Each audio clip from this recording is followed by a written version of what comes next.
So we focused on angles, we focused on trig functions on just a normal right triangle. Today I'm going to go over very specific right triangles. I'm not going to show like how these came about because I feel like it might confuse you. But we have these two very special triangles that we are going to be using for the remainder of the unit. We can always find sine, cosine, tangent, and their reciprocals of these triangles really, really nicely. So this first triangle, I'm going to label these angles. Okay, we've got a 45, 45, 90 triangle. So because these two angles are going to be exactly the same, this is an isosceles triangle. My drawings are not perfect, but this one is going to be really nice to work with.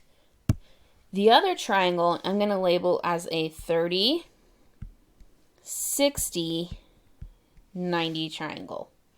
Okay, so we're going to start with our 45, 45, 90 triangle, and then we'll move to our 30, 60, 90 triangle. Now, I'm not saying degrees because it's kind of sort of implied that all of this is in degrees.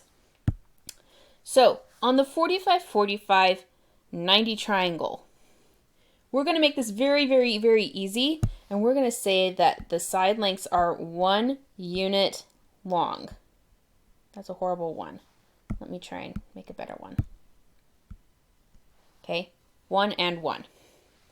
Now, if I'm going to use the Pythagorean theorem to find my hypotenuse, I've got 1 squared plus 1 squared equals c squared.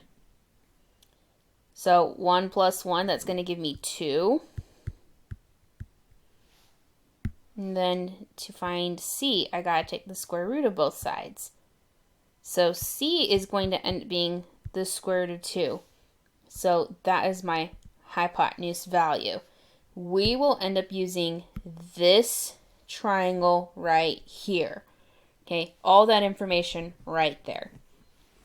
But keep in mind that we're assuming that the side lengths are exactly the same, value of 1. It could be different values, but we're going to assume that it's 1. On our 30, 60, 90 triangle, we're going to assume we already know this length. Okay, that's going to be 1 unit. Since the hypotenuse is twice that size, we just multiply that small length by 2. So I just need to find this other leg here. So I've got 1 squared plus something squared equals 2 squared. So I get 1 plus b squared equals 4. Bring the 1 over and end up with 3.